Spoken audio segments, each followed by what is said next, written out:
Captain Jake Morrison stood on the bridge of his ship. The stars looked the same as they always did through the big window. Cold and distant. He had been looking at stars like this for 15 years now. Ever since Kate died. His ship was called the Destiny's Edge. It was not the biggest ship in the human fleet, but it was fast and strong. Jake liked it that way. The ship had a crew of 40 people. Most of them were good at their jobs. Some of them were even his friends. Captain, said Lisa Park. She was the chief engineer, a small woman with quick hands and a smart mind. We are getting close to the Kepler system. Should I slow the engines? Jake nodded. Yes, take us to normal speed. Let's see what's out here. Dr. Ben Carter walked onto the bridge. He was the ship's doctor. A tall man with gray hair and kind eyes. Any signs of life in this system? He asked. Not yet, said Amy Stone. She was young and handled all the ship's communications. Her fingers moved fast over her control panel. Just empty space and a few dead planets. Jake had done the same thing hundreds of times. Fly to a new system. Look for planets that humans could live on. Check for alien life. Write a report. Move to the next system. It was good work, but it was lonely work. The human race had been exploring space for almost 20 years now. They had found many empty worlds. They had also found the Zephyrians. The Zephyrians were aliens, but they were peaceful. They looked like humans, but were taller and had blue skin. They were very smart and had better technology than humans. Jake remembered the first time humans met the Zephyrians. He was a young officer then. Kate was with him. She was a language expert who helped humans and Zephyrians talk to each other. Those were good days. Jake and Kate fell in love during those first meetings with the aliens. But then Kate died. A transport accident, they said. She was coming back from the Zephyrian homeworld. Jake never got to say goodbye. Captain, Amy's voice was sharp. I'm getting a signal. There's a ship coming toward us. Jake turned around fast. What kind of ship? Amy looked at her screens. Her face was confused. I think it's Zephyrian, but it's not like any ship I've seen before. It's small. Maybe just one person inside. Put it on the main screen, Jake said. The big window in front of them changed. Now it showed a small, beautiful ship. The ship was white and blue with smooth curves. It looked like art, not like a machine. They're asking to come aboard, Amy said. The message is in perfect English. Jake felt something cold in his stomach. Zephyrian ships did not usually travel alone, and they did not usually come to this part of space. Let them dock, Jake said, but keep our shields up. Lisa, I want you to check their ship for weapons. Already on it, Captain, Lisa said. No weapons. Just normal life support and engines. Jake walked to the docking bay. Dr. Carter and Lisa came with him. Amy stayed on the bridge to watch the screens. Jake's hand rested on his weapon. He did not think he would need it, but 15 years of space travel had taught him to be careful. The small ship connected to their docking bay.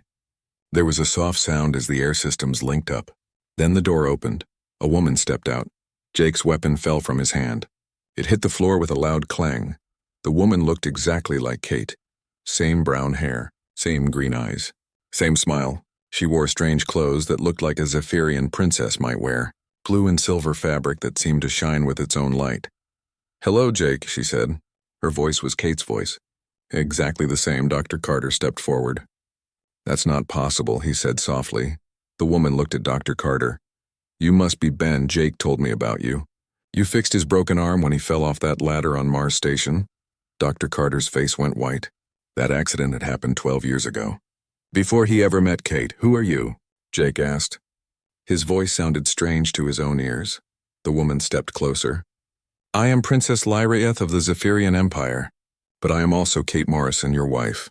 I know this is hard to understand. Jake's mind felt like it was breaking. Kate is dead. She died 15 years ago. I remember dying, the woman said. I remember the transport ship breaking apart. I remember thinking about you as everything went dark. But I also remember waking up somewhere else, in a different body. With new memories mixed with old ones, Lisa had her scanner out. She was pointing it at the woman. Captain, this is very strange. She's definitely Zephyrian, but her brain patterns, they're not normal for any species I know. Princess Lyraeth looked sad. I know how this sounds. I know you have no reason to believe me. But Jake, I remember our first kiss. It was under the stars on Luna Station. You were nervous and kept talking about work. I had to grab your face and kiss you to make you stop talking. Jake felt his knees get weak. No one else knew about that. Not even his best friends. I remember the song you sang to me when I couldn't sleep, she continued. You said your mother used to sing it to you. Blue Moon? You have a terrible singing voice, but I loved hearing it anyway. Jake sat down hard on a metal box. These were things only Kate would know. Private things, secret things. Why are you here? He asked. Princess Lyraeth's face became serious. Because something terrible is coming. An enemy that will destroy both humans and Zephyrians. I was sent to warn you. But also, she paused, I was sent to find you specifically. You are important to what comes next. More important than you know. Dr. Carter was still scanning her with his medical equipment. Jake, we need to take her to the medical bay. We need to run more tests. I understand, Princess Lyraeth said. But we don't have much time. The enemy I told you about, they will be here soon. Maybe days. Maybe weeks. You need to contact Earth. You need to tell them to prepare for war. Jake stood up slowly. His mind was full of questions. Was this really Kate? How was that possible? What enemy was she talking about? Amy, he said into his communication device. Send a message to Earth Command. Tell them we have a situation. Tell them to expect a full report in 6 hours. He looked at the woman who might be his dead wife. Come with me. We have a lot to talk about. As they walked through the ship's hallways, Jake felt like he was in a dream, a very strange dream that might turn into a nightmare. But deep in his heart, a small part of him hoped it was real. The part that had never stopped missing Kate. The part that had never stopped loving her. 3 days later, Jake's ship arrived at Luna Station. The big space station orbited Earth's moon. It was the headquarters for all human space operations. Ships came and went like busy insects around a hive. Admiral Clark Hayes was waiting for them. He was a serious man with steel-gray hair and hard eyes.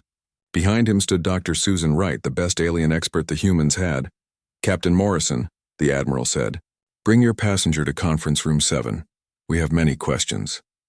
Jake walked beside Princess Lyraeth through the station's halls. She moved with grace like she was floating instead of walking. Other people stopped and stared. Some had heard rumors about the woman who looked human, but claimed to be an alien princess. In the conference room, Dr. Wright set up her equipment. Scanners, computers, and medical devices filled the table. Please sit here, Dr. Wright said to Princess Lyraeth. She was a thin woman with sharp features and careful eyes. Princess Lyraeth sat down calmly. I understand you need to be sure about what I am. Please do whatever tests you need. Dr. Wright began her work. She took blood samples. She scanned the princess's brain. She tested her reflexes and checked her bones. All the time she made notes on her computer. Admiral Hayes pulled Jake aside. Tell me everything again, from the beginning. Jake told his story for the 3rd time. How they found the small ship. How the woman knew things only Kate could know. How she warned about an enemy coming to attack Earth. And you believe this is your dead wife? The Admiral asked. Jake was quiet for a moment. I don't know what to believe. But she knows things no one else could know. Private things. Things Kate and I never told anyone. While the tests went on, Princess Lyraeth began to remember more. She closed her eyes and spoke softly. I remember being Kate, she said. I remember working as a language expert. I remember the first time humans met the Zephyrians. Everyone was nervous. The Zephyrians were so tall and strange-looking. But they were kind. Jake sat down across from her. Tell me about that first day. You were there, she said, opening her eyes. You were Lieutenant Morrison then. Young and serious. You kept checking your weapon even though we were told this was a peaceful meeting. Jake remembered that day. He had been nervous. First contact with aliens was scary, even peaceful ones. The Zephyrian leader was named Ambassador Veltar, Princess Lyraeth continued. He spoke some English, but not well. I had to help translate. You made a joke about the blue color of their skin. I kicked you under the table to make you stop. Jake's heart jumped. That had really happened. No one else remembered that small detail. Tell me about us, Jake said quietly. Tell me about Kate and Jake. A soft smile crossed her face. We started as friends. You would bring me coffee during the long translation sessions. Always too much sugar because you forgot I didn't like sweet things. After 3 weeks, I had to tell you I preferred black coffee. Dr. Wright looked up from her computers. This is very strange, she said. Her body is completely Zephyrian, but her brain, it has human patterns mixed with alien ones. I've never seen anything like it. Admiral Hayes leaned forward. Is she human or alien? Both, Dr. Wright said. And neither. It's like someone took a human mind and mixed it with a Zephyrian one. But that should be impossible. The two species have completely different brain structures. Princess Lyra Eth touched her head. Sometimes I remember being Princess Lyra Eth. I remember growing up on the Zephyrian homeworld, learning royal duties, training with advanced weapons. But those memories feel distant, like they belong to someone else. What do you remember about dying? Jake asked. Her face became sad. I was coming back from a cultural exchange mission. I had been on the Zephyrian homeworld for 6 months, learning their customs. The transport ship was small. Just me and 2 crew members. She closed her eyes again. Something went wrong with the engines. The ship started breaking apart. I remember thinking about you, Jake. I remember being sorry that I never got to tell you I was pregnant. Jake felt like someone had hit him in the chest. What? We were going to have a baby, she said softly. I found out the day before I left for the mission. I wanted to tell you when I got back. I wanted it to be a surprise. Tears started to form in Jake's eyes. Kate had never told him about a baby. If this was true, he had lost both his wife and his child. Then everything went dark. Princess Lyraeth continued. I thought I was dead, but then I woke up in a strange place. There were Zephyrian doctors around me. They were speaking in their language, but somehow I understood them. Dr. Wright was typing fast on her computer. I'm sending these test results to our best scientists. But I can tell you this much.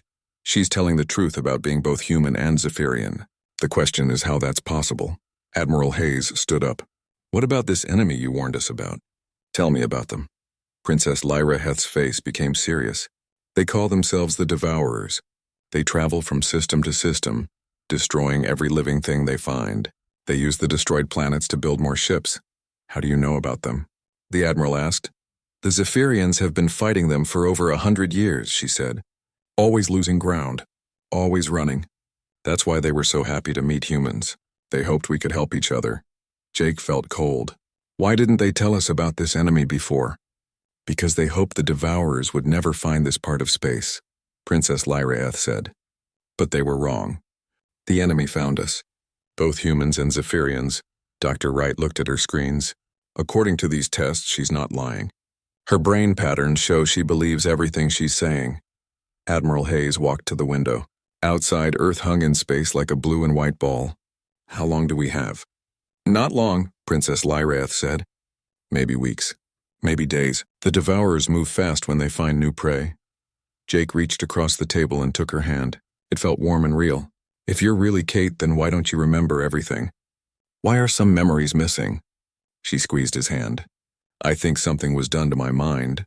To protect me, or to protect information about human defenses. Sometimes I try to remember something and it's like hitting a wall in my head. We need to contact the Zephyrians, Admiral Hayes said. We need to know everything about this enemy. Princess Lyraeth nodded. I can help with that. I have royal authority among my people. They will tell us what we need to know. Dr. Wright packed up her equipment. I want to do more tests, but Admiral, I think we should believe her. Whatever was done to create her, she's real. And if she's right about this enemy, Admiral Hayes turned back to the group, then we need to prepare for war. A war unlike anything humanity has ever faced. Jake looked at the woman beside him. Was she Kate? Was she Princess Lyraeth? Was she both? He didn't know. But one thing was certain. She was their only hope of surviving what was coming. Outside the window, the stars looked the same as always. Cold and distant. But now Jake knew that somewhere among those stars an enemy was coming. An enemy that wanted to destroy everything he cared about, including the woman who might be his wife returned from the dead. Dr. Wright worked for 5 days without sleeping much. Her laboratory was full of computers and medical equipment. She tested every drop of Princess Lyraeth's blood. She studied every brain scan. She compared the results to both human and Zephyrian data. Jake visited the lab every day. He brought Dr. Wright coffee and asked the same question. Have you found anything new? On the 5th day, Dr. Wright looked up from her computers with tired eyes. Jake, I need to show you something. But you won't like it. She pulled up a file on her main screen. I've been studying the princess's DNA. It's definitely Zephyrian. But there are human elements mixed in. Not just any human elements. They match Kate's DNA perfectly. Jake felt his heart stop. What does that mean? It means Kate didn't die in a transport accident, Dr. Wright said slowly.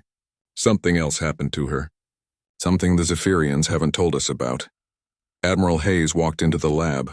Behind him came Princess Lyrith. She had been staying in guest quarters on the station. Doctor, what have you found? The Admiral asked. Dr. Wright showed them the DNA results. This woman is made from both human and Zephyrian genetic material. But the human part comes from Kate Morrison. The Zephyrian part comes from Princess Lyrith. Princess Lyrith sat down hard in a chair. That's not possible. I remember being born on the Zephyrian homeworld. I remember my parents. Those memories might be artificial, Dr. Wright said. Or they might belong to the original Princess Lyrith. Before the combining happened, Jake felt angry. You're saying the Zephyrians did something to Kate? That they combined her with one of their own people? Princess Lyrith touched her head. The wall in her mind was breaking. New memories were coming through. Painful memories, I remember now, she said softly. Kate was dying. The transport ship was breaking apart. But Zephyrian rescue ships found her. They brought her to a medical facility. Her voice became stronger. The doctor said she had only hours to live. But there was another option. An experimental procedure. Something they had never tried before. Admiral Hayes leaned forward. What kind of procedure? Princess Lyrith was also dying, she continued. A disease that Zephyrian medicine couldn't cure. The doctors thought they could save both of them by combining their minds and bodies. Jake felt sick. And Kate agreed to this? She did, Princess Lyrith said. Tears were running down her face. But not just to save herself. The doctors told her something else. They told her about the Devourers. They said the enemy would come to human space eventually. They said the only way to stop them was for humans and Zephyrians to work together perfectly. Dr. Wright was typing notes as fast as she could, so Kate agreed to become a bridge between the two species. Yes, Princess Lyrith said. The combined person would have Kate's knowledge of humans and the princess's knowledge of Zephyrians, plus access to royal authority and military secrets. Admiral Hayes stood up and walked around the room. Why didn't the Zephyrians tell us about this? Why lie about Kate's death? Because they weren't sure it would work, Princess Lyrith said. And because they put memory blocks in my mind. To protect the information if the Devourers captured me. They planned to remove the blocks when the enemy arrived. Jake felt like his world was falling apart. So Kate is really dead? You're just someone else with her memories. Princess Lyrith looked at him with Kate's eyes. I don't know, Jake. I feel like Kate. I remember loving you. I remember our life together. Are those feelings real if they come from copied memories? Dr. Wright interrupted them. There's something else. Something important about Jake. She pulled up new files on her computer. I've been studying Jake's medical records. There's something unusual about his brain patterns. Something the Zephyrians noticed during the first cultural exchanges. What are you talking about? Jake asked.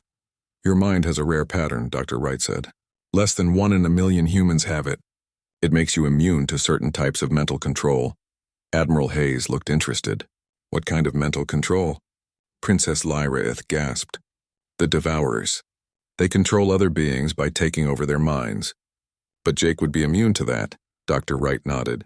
That's why the Zephyrians were so interested in the cultural exchange program. They were looking for humans with this immunity. They found Jake. Jake felt confused and angry.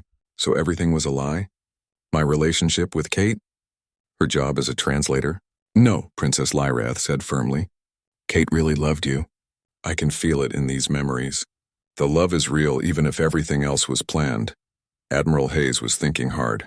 So the Zephyrians created you to be a bridge between our species. And they identified Jake as someone who could resist the enemy's mind control. This was all preparation for war. Yes, Princess Lyrith said. But something went wrong. I was supposed to remember everything when the time came. But the memory blocks are only partially breaking down. I think being near Jake is helping, but it's not enough. Dr. Wright looked at her screens. I might be able to help with that. If I can map the blocked areas of your brain, I might be able to remove them safely. Is that dangerous? Jake asked. Very dangerous, Dr. Wright admitted. If I make a mistake, she could lose all her memories. Both Kate's and the princess's. Princess Lyrith stood up. We have to try, because the Devourers are coming. I can feel it. Admiral Hayes touched his communication device. All senior officers to the command center. Priority 1. A few minutes later, alarms started ringing throughout the station. Amy Stone's voice came over the speakers. Long-range sensors are detecting unknown ships approaching the outer system. Large fleet. Moving fast, Jake felt cold fear in his stomach. How long do we have? Admiral Hayes checked his communication device. 6 hours until they reach Mars. 12 hours until they reach Earth. Princess Lyraeth closed her eyes. It's too late for the memory procedure. We'll have to fight with what we know now. Dr. Wright was still working at her computers. I'm sending all my research to the Defense Council. Maybe our scientists can find something useful. Jake took Princess Lyraeth's hand. Whether you're Kate or Princess Lyraeth or both, I'm glad you're here. We're going to need all the help we can get. She squeezed his hand. The Devourers are not like any enemy you've faced before. They don't just want to defeat us. They want to consume us, to add our knowledge and technology to their own. Admiral Hayes was giving orders to his staff. Call up all reserve ships. Contact the Zephyrian fleet. Tell them the time has come. Through the laboratory window, Jake could see Earth in the distance. His home world looked peaceful and blue. But soon, it would be under attack by an enemy that had destroyed countless other worlds. The war for humanity's survival was about to begin. And at the center of it all was a woman who might be his dead wife, returned from beyond death to save them all, or to watch them all die trying. The Devourer fleet was like nothing humans had ever seen. Their ships were not made of metal and plastic. They were alive. Dark, twisted things that moved through space like giant sea creatures. Each ship was the size of a city. The first battle happened near Mars. 12 human warships met the enemy there. Jake watched the fight from Luna Station's command center. The human ships fired their best weapons. Missiles and energy beams hit the Devourer ships directly. For a moment, it looked like the weapons were working. The alien ships glowed and shook. But then something terrible happened. The ships changed. Their outer skin shifted and grew thicker. When the humans fired the same weapons again, they did nothing. They're adapting, Admiral Hayes said. His voice was quiet and scared. They're learning to defend against our weapons in real time. One by one, the human ships were destroyed. The Devourer ships didn't just blow them up. They wrapped around them with long, rope-like arms. They pulled the human ships inside their own bodies. What are they doing? Jake asked. Princess Lyraeth was standing beside him. Her face was pale. They're taking the ships apart, learning how human technology works. They'll use that knowledge to build better weapons against us. The last human ship at Mars tried to escape. A Devourer ship shot out a beam of energy. The beam hit the human ship, but it didn't destroy it. Instead, the human ship stopped moving. It just floated in space. The crew is still alive, Amy Stone said. She was monitoring communications. But they're not responding to our calls. Princess Lyraeth closed her eyes. The Devourers have taken control of their minds. The crew thinks they're working for the enemy now. They'll tell the Devourers everything they know about human defenses. Admiral Hayes turned to face everyone in the command center. Send out the evacuation signal. All civilian ships are to leave Earth orbit immediately. All military ships are to form a defensive line around Earth. But Jake was thinking about something else. You said I'm immune to their mind control. Are there other humans like me? Dr. Wright was working at a computer terminal. I've been checking our medical database. In the entire human population, maybe a few thousand people have the same brain pattern as you. That's not enough, Admiral Hayes said. We need more than a few thousand immune people to fight this enemy. Princess Lyraeth looked at Jake with sad eyes. There is another way, but you won't like it. Tell me, Jake said. The Convergence Protocol, she said. The same procedure that created me. We could combine humans with Zephyrians. The hybrid minds would be immune to Devourer control. Dr. Wright looked up from her computer, but that would mean the volunteers would stop being fully human. They would be something new, Princess Lyraeth said. Part human, part Zephyrian, but they would still have their memories and personalities. Admiral Hayes was thinking hard. How many people would we need to convert? At least 100, Princess Lyraeth said. Maybe more. Enough to command our ships and coordinate our defenses. The hybrid minds can think faster than normal humans. They can react to enemy tactics immediately. Jake felt sick thinking about it. You're asking people to give up their humanity to save humanity. Yes, Princess Lyraeth said simply. That's exactly what I'm asking. The command center was quiet for a long moment. Then Amy Stone spoke up. Captain, we're getting reports from the outer colonies. 3 more systems have gone dark. The Devourers are moving faster than we thought. Admiral Hayes made his decision. Contact the Terran Defense Council. Tell them we need an emergency meeting. We need to vote on this protocol. 2 hours later, the most important leaders of humanity met in a secure conference room. General Patricia Brooks commanded the Earth Defense Force. Senator William Carter spoke for the civilian government. Dr. Robert Kim was the head of Human Space Research. Jake and Princess Lyra Eth explained the convergence protocol to them. They showed the DNA test results. They explained how the procedure worked. You're asking us to create a new species, Senator Carter said. Half human, half alien. How do we know these hybrids will still be loyal to humanity? Princess Lyra Eth stood up. Because I am loyal to humanity. Even though I'm a hybrid, I still love Jake. I still remember being Kate. I still want to protect Earth. General Brooks was studying battle reports. Our conventional weapons are useless against the Devourers. They adapt too quickly. If this protocol can give us an advantage, we have to try it. Dr. Kim was worried about something else. What if the procedure goes wrong? What if we kill the volunteers instead of changing them? Dr. Wright spoke up. The Zephyrians have sent us complete medical data. They've done this procedure successfully before. The risk is small, but Senator Carter wasn't convinced. This is the end of pure humanity. If we do this, we can never go back. Is survival worth giving up what makes us human? Jake had been quiet, but now he stood up. I volunteer. Everyone looked at him. Princess Lyra Eth grabbed his arm. Jake, no. You don't have to do this. Yes, I do, Jake said. You said the hybrids can think faster and coordinate better. If I become a hybrid, I can help command our defenses. And I already know I'm immune to Devourer mind control. Admiral Hayes nodded slowly. If Captain Morrison volunteers, I think others will follow. Military personnel understand sacrifice. Lisa Park stepped forward. She had been quiet in the back of the room. I volunteer too. Someone needs to coordinate our ship repairs and modifications. Dr. Carter, Jake's old friend, was the next to speak. I volunteer as well. If our people are going to be changed, they'll need medical support from someone who understands the process. General Brooks looked around the room. How many volunteers do we need? 100 minimum, Princess Lyra Eth said. But more would be better. The hybrid network works best when there are many connected minds. Senator Carter was still unhappy. You're talking about changing 100 of our best people into something that isn't human anymore. They'll still be human, Princess Lyra Eth said. Just improved, enhanced, able to save everyone else. Admiral Hayes called for a vote. All in favor of authorizing the convergence protocol? General Brooks raised her hand immediately. Dr. Kim followed after a moment. Admiral Hayes voted yes. Senator Carter hesitated, then slowly raised his hand. God help us all. The vote was unanimous. Princess Lyra Eth looked relieved, but also sad. The Zephyrian medical team is already on their way.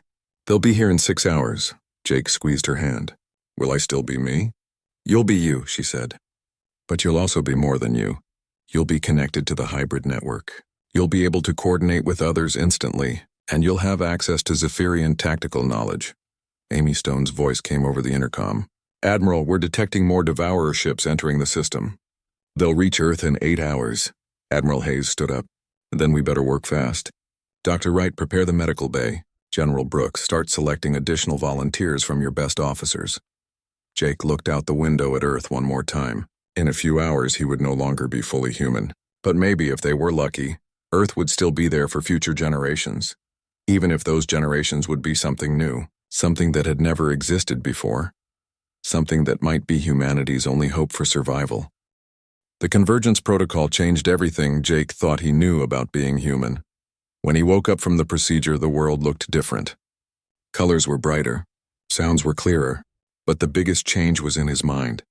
He could feel other people's thoughts. Not their private feelings, but their tactical ideas and battle plans. Lisa Park was connected to the network now. So was Dr. Carter. Jake could sense their minds like distant lights in the darkness. When Lisa thought about engine modifications, Jake understood them instantly. When Dr. Carter considered medical strategies, Jake felt the knowledge flow into his own mind. How do you feel? Princess Lyra Eth asked. She was standing beside his medical bed. Different, Jake said, but still me. I can feel you too. Your mind is like... Like coming home, she smiled. The network is growing. We have 87 hybrids now. More volunteers are coming every hour. Jake sat up and looked around the medical bay. Other beds held humans who were becoming something new. Some were awake and talking. Others were still sleeping as their bodies changed. Admiral Hayes walked over to them. Captain, we need you in the command center. The Devourer main fleet has arrived. Jake stood up. His body felt stronger than before.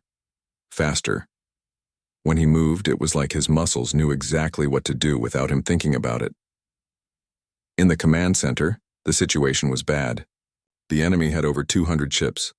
They had formed a circle around Earth. Human and Zephyrian ships were fighting them, but they were badly outnumbered. Our weapons still can't penetrate their defenses, General Brooks said. Every time we hit them, they adapt. It's like fighting an enemy that learns from every mistake. Jake looked at the tactical display, but now, with his hybrid mind, he could see patterns that normal humans couldn't. The Devourer ships weren't just adapting randomly. They were sharing information through some kind of network. That's it, Jake said suddenly. They have a hive mind. All their ships are connected to a central command. Princess Lyra Eth nodded. Yes, the command ship is probably the largest one. If we could destroy it, the other ships would lose coordination, Lisa Park said. Her voice came from a speaker. She was on a repair ship, but through the hybrid network she might as well have been standing next to them. Dr. Carter's voice joined the conversation. But how do we get close enough to the command ship? Our weapons can't penetrate their defenses. Jake closed his eyes and let his hybrid mind work on the problem. Suddenly he had an idea. We don't need to penetrate their defenses. We need to get inside their network. What do you mean? Admiral Hayes asked. The Devourers control other minds by connecting to them, Jake explained. But what if we could reverse that connection? What if we could send our thoughts into their network, instead of them sending thoughts into ours? Princess Lyrath's eyes went wide. That's incredibly dangerous. If we try to connect to their hive mind, we could lose ourselves in it. Not if we're strong enough, Jake said. The hybrid network makes us stronger than individual minds. If we all work together. Through the network, Jake could feel the other hybrids thinking about his plan.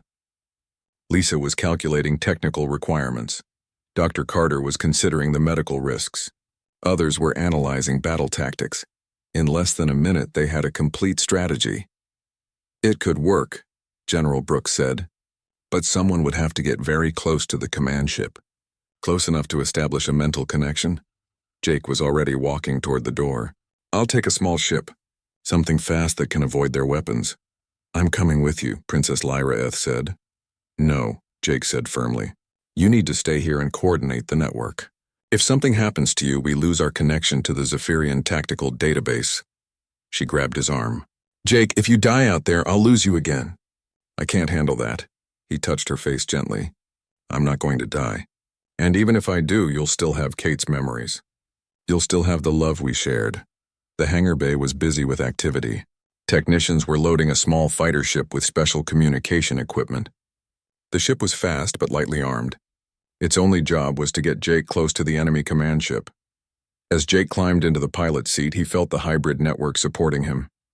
87 minds working together, sharing knowledge and strength. He wasn't alone anymore. The fighter ship launched from Luna Station and headed toward the battle around Earth. Devourer ships immediately turned to attack him, but Jake's enhanced reflexes helped him dodge their weapons.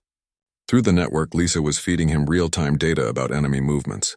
The Devourer command ship was huge, easily the size of a small moon. Its surface was covered with writhing tentacles and pulsing organs.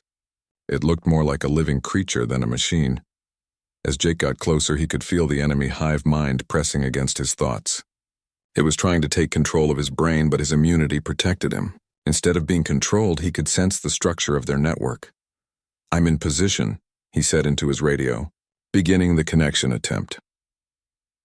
Through the hybrid network, Jake felt Princess Lyra and the others linking their minds with his. Their combined mental strength flowed through him like electricity. Instead of resisting the Devourer hive mind, Jake opened his thoughts to it. But instead of letting it control him, he pushed back. He sent human thoughts and emotions into their network. The effect was immediate and devastating. The Devourers had never encountered minds that could resist their control. Their entire system was built on the idea that all other species would submit to their will. When Jake's defiant thoughts entered their network, it caused chaos. Devourer ships around Earth suddenly stopped moving. Some began firing at each other. Others simply drifted in space, their crews confused and unable to coordinate. "It's working," General Brooks shouted over the radio. "All human and Zephyrian ships attack now while they're confused." The battle turned in minutes. Without their hive mind coordination, the Devourer ships were just individual vessels. Human and Zephyrian weapons began finding their targets. But Jake could feel the enemy command ship fighting back. It was trying to cut itself off from the rest of the network to protect the hive mind. If it succeeded, the other ships would regain their coordination. "I need to get closer," Jake said. "I need to maintain the connection until you can destroy the command ship." Princess Lyra-Eth's voice came through the radio. "Jake, your ship is taking damage. Get out of there." Jake looked at his control panel. She was right. Enemy weapons had damaged his engines and life support. He had maybe 10 minutes of air left. "I'm not leaving," he said. "Not until this is finished." Through the network, he felt Princess Lyra-Eth making a decision. "A dangerous, desperate decision. What are you doing?" he asked. "Something I should have done 15 years ago," she said. "I'm coming to help you." On Luna Station, Princess Lyra-Eth was connecting herself to the most powerful communication array they had. Dr. Wright was trying to stop her. "This will kill you," Dr. Wright said. "The energy required to maintain a connection at that distance." "I know," Princess Lyra-Eth said calmly. "But Jake can't hold the connection alone much longer. The hybrid network needs more power." She activated the array and sent her consciousness across space to join with Jake's. The combined strength of their minds, enhanced by all the other hybrids, flowed into the Devourer network like a flood. The enemy command ship began to break apart. Not from weapons, but from the chaos in its own mind. The hive consciousness that had controlled millions of Devourers across the galaxy was tearing itself apart. One by one, the Devourer ships around Earth stopped fighting. Some self-destructed, others simply went dark. In less than an hour, the mighty fleet that had conquered countless worlds was destroyed. But the victory came with a price. Jake felt Princess Lyra-Eth's mind fading from the network. The energy required to maintain the long-distance connection was burning out her brain.